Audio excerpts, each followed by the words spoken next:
Hello friends, welcome to సాహీస్ healthy kitchen vlogs. ఎలా ఉన్నారు? అందరూ బాగున్నారా? ఈరోజు డే 3 వెయిట్ లాస్ మీల్స్ వచ్చేసరికి నేను ఇవాళ క్వినోవా కుక్ చేసుకుంటున్నాను అనమాట. క్వినోవా చాలా మంచిది. ఇందులో హై ప్రోటీన్, హై ఫైబర్, చాలా బాగుంటుందన్నమాట. అలాగే షుగర్ లెవెల్స్ని కూడా ఇంక్రీజ్ చేయకుండా చాలా బాగా హెల్ప్ చేస్తుంది. అదర్ కంట్రీస్లో ఎక్కువ క్వినోవా యూస్ చేస్తారనమాట. రైస్కి బదులు ఎవరైనా డయాబెటిక్ అయినా సరే, వెయిట్ లాస్ అవ్వాలనుకున్నా సరే, ప్రీ డయాబెటిక్లో ఉన్నా సరే క్వినోవా యూస్ చేస్తారు. సో దట్ వాళ్ళకి అది డయాబెటిక్ స్టేజ్లోకి తీసుకెళ్లకుండా హెల్ప్ చేస్తుంది అనమాట. కొద్దిగా కాస్ట్ ఉంటుంది కానీ మనకి ఎక్కువ క్వాంటిటీ మనం రైస్ లాగా కుక్ చేసుకోక్కర్లేదండి. కొద్దిగా చిన్న కప్ కుక్ చేసుకున్నా కూడా మనకి ఇద్దరికి సరిపోతుంది అనమాట.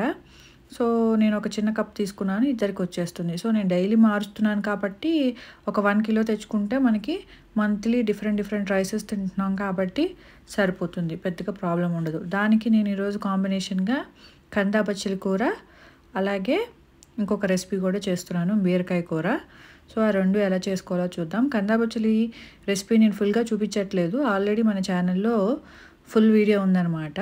నేను కుదిరితే కనుక లింక్ డిస్క్రిప్షన్లో ఇస్తాను, లేదంటే మీరు ఛానల్లో ఉంటుంది, you can check it out. ఇప్పుడైతే అది పెట్టేశాను, ముక్కలు అన్నీ వేసేసి కొద్దిగా రైస్ వేసేసి కుక్కర్ పెట్టేశాను అనమాట. సో ఇప్పుడు నేను బీరకాయ కూరకి పోపు వేసుకుంటున్నాను. అందరికీ తెలిసిందే కదా పోపు. ఆవాలు, మినపప్పు, శనగపప్పు, జీలకర్ర అన్నీ వేసుకుని ఒక 3-4 పచ్చిమిరపకాయలు వేసేసి కరివేపాకు వేసి బీరకాయ ముక్కలు కొద్దిగా పెద్దగా కోసుకొని వేసుకుంటున్నాను అనమాట.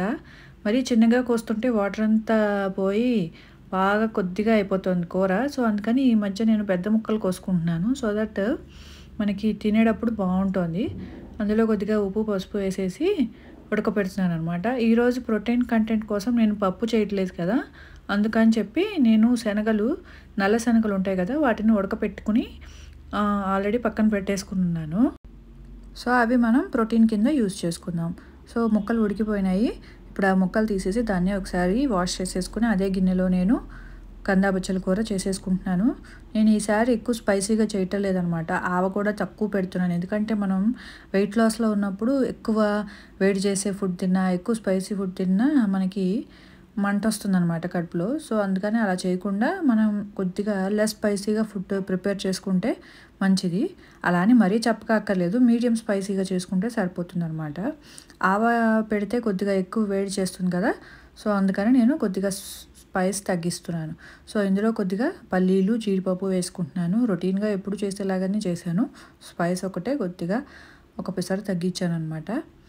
సో ఇంకా అవి వేగిన తర్వాత కందా పచ్చలి ఉడికించుకున్నది తీసేసి ఇందులో వేసుకుందాం. వాటర్ తీసేసి స్ట్రైన్ చేసేసుకుని ముక్కలు ఇందులోకి వేసేసుకుని మనం ఉప్పు, కారం, కొద్దిగా చింతపండు పులుసు, అలాగే ఒక చిటికెడు బెల్లం టేస్ట్ అంతా సెట్ అవ్వడానికి వేసేసుకుంటే మనకి కందా బచ్చలి కూర రెడీ అయిపోతుంది. ఇది నా ఫేవరెట్ రెసిపీ అనమాట.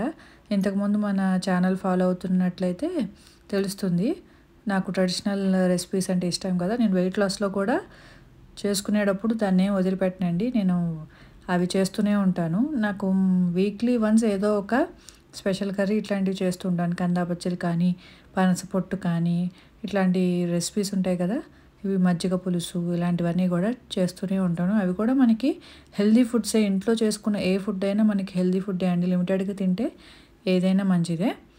సో కొద్దిగా బెల్లం వేస్తున్నాను టేస్ట్ అడ్జస్ట్మెంట్కి. ఫైనల్గా మనం ఉప్పు, కారం చూసుకొని అడ్జస్ట్ చేసుకోవడమే. తర్వాత దీనికి ఆవ పెట్టుకోవాలన్నమాట. ఇది ఉడుకుతుండగా మనం ఆవ పెట్టేసుకుంటే ఫాస్ట్గా అయిపోతుంది. సో నేను ఇప్పుడు 11 o'clockకి తినాలి కాబట్టి అన్నీ స్పీడ్గా చేసేసుకుంటూ ఉంటాను అనమాట. అంటే ఆ టైంకి మనకి ఆకలి వేస్తుంది, ఎందుకంటే మనం ఈవినింగ్ 6 o'clock కల్లా డిన్నర్ తినేస్తాం కాబట్టి నెక్స్ట్ డే మార్నింగ్ నుంచి మనకి ఆకలిస్తూ ఉంటుంది కదా. సో జ్యూస్ తాగిన వెంటనే మనం కుకింగ్ స్టార్ట్ చేసేసుకుంటే తొందరగా ప్రాసెస్ ఫినిష్ అయిపోతుంది, మనం వేడివేడిగా కూడా తినేయచ్చు అనమాట. సో ఇదైతే వర్కింగ్ పీపుల్కి ఈ టైమింగ్స్ ఎంతవరకు సెట్ అవుతాయో నాకు తెలియదు, కానీ హౌస్ వైఫ్స్కి అయితే మాత్రం ఇది చాలా సింపుల్గా చేసేసుకోవచ్చండి. డైట్ పెద్ద కష్టం అనిపించదు. డైట్ అని చెప్పలేము, కానీ ఇది ఒక లైఫ్ స్టైల్ లాగా అలవాటు చేసుకుంటే కనుక చాలా మంచిది. ఏదో ఒక రోజు, 2 రోజులు, ఒక నెల చేసేస్తే తగ్గిపోతాము అని కాకుండా ఇది లైఫ్ టైం మనం ఫాలో అవ్వగలిగితే కనుక చాలా మంచిది. హెల్త్ కూడా చాలా బాగుంటుంది. ఏ డిసీజెస్ మన దగ్గరికి రావన్నమాట. హెల్తీ లైఫ్ స్టైల్ అనేది మనం ఏదో రకంగా స్టార్ట్ చేయాలి కాబట్టి దానికి డైట్ అని ఒక పేరు పెట్టేసుకుని మనం అలా మొదలు పెడితే అట్లీస్ట్ అది బాగుందనుకోండి, మనం కంటిన్యూ చేయడానికి స్కోప్ ఉంటుంది కాబట్టి ఇట్లాంటివి చేసుకోవాలి. ఎర్లీగా తినడం, 6 o'clock తినడం అనేది మన పెద్దవాళ్ళు చేసిందే కదా, అది కొత్తగా ఏమీ లేదు. కాకపోతే ఈ రోజుల్లో అందరూ 10కి 11కి అట్లా తిని వాళ్ళ ఆరోగ్యాలు పాడు చేసుకుంటున్నారు.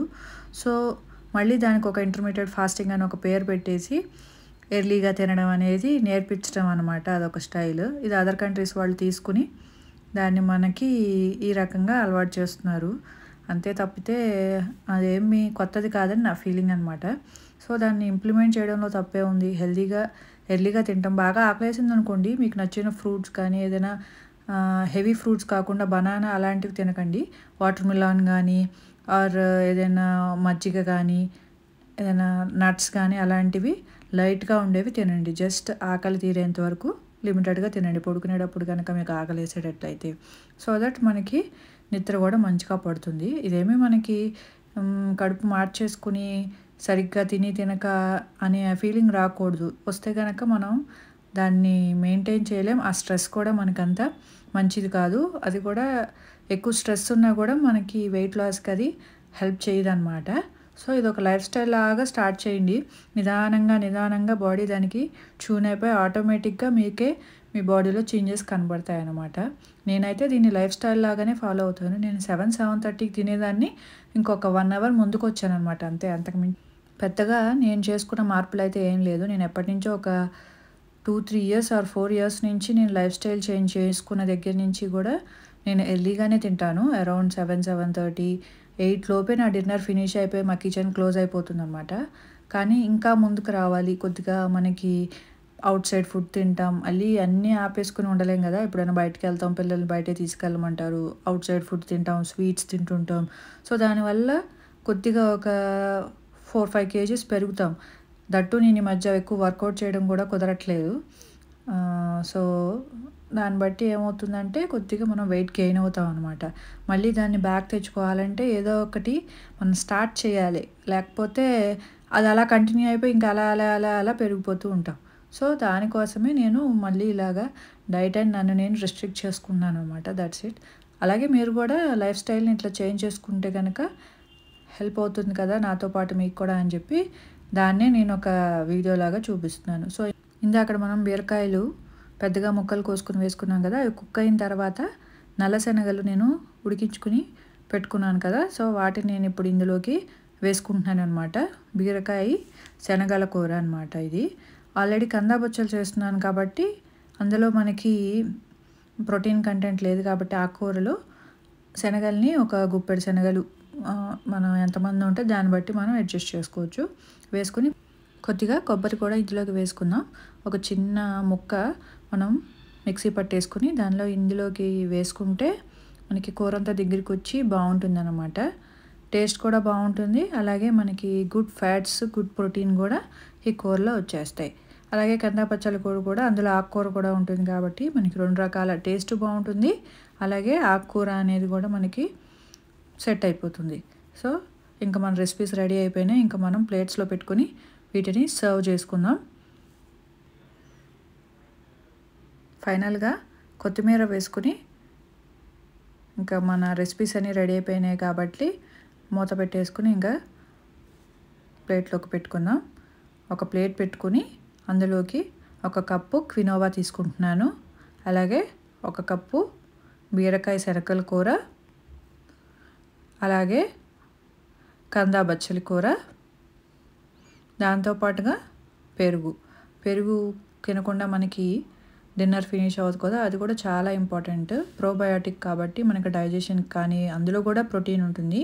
సో లిమిటెడ్గా తీసుకోండి. హెవీ ఫ్యాట్ కాకుండా లైట్ స్కిమ్ మిల్క్తో కానీ లేదంటే కొద్దిగా మేగడ తీసేసిన పెరుగు వేసుకోండి. ఎక్కువ ఫ్యాట్ ఉన్నా కూడా మనకి వెయిట్ లాస్ అవ్వదన్నమాట. కొద్దిగా మేగడ తీసేసిన పెరుగు వేసుకోండి. టేస్టీ లంచ్ ప్రిపేర్ చేసేసుకున్నాం. దీనిలో మీకు ఏం తక్కువ ఏం చెప్పండి, అన్నీ ఉన్నాయి కదా, చక్కగా తినండి. కొద్దిగా ఇంకా పెట్టుకోవాలనిపిస్తే కొద్దిగా క్వినోవా కొద్దిగా యాడ్ చేసుకొని పెరుగన్నంలోకి సరిపోకపోయినా కొంచెం పెట్టుకుని కూడా తినేయచ్చు అనమాట. ఎందుకంటే వాటిలో పెద్దగా క్యాలరీస్ ఉండవు కాబట్టి మనం భయపడాల్సిన పని లేదు. మనకి సాటిస్ఫాక్షన్ అనేది రావాలన్నమాట మీల్ తిన్న తర్వాత.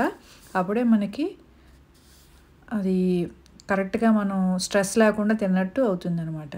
సో ఇంకా మన మీల్ రెడీ అయిపోయింది. ఎంజాయ్ చేసేసాను నేను కూడా. మీరు ఇట్లాగే ఇదే కాంబినేషన్స్లో వేరే వేరే కూరలు ఇట్లా చేసుకుని మీరు కూడా ఎంజాయ్ చేయండి. ఈవినింగ్ అయితే నేను బ్రౌన్ రైస్ తీసుకున్నాను. బ్రౌన్ రైస్ సేమ్ పొద్దున చేసిన కూర, కొద్దిగా కందాపచ్చల కూర, బీరకాయ కూర, రసం పెట్టాను అనమాట డైజెషన్కి బాగుంటుందని. అంతే నా మీల్ని ఎంజాయ్ చేశాను.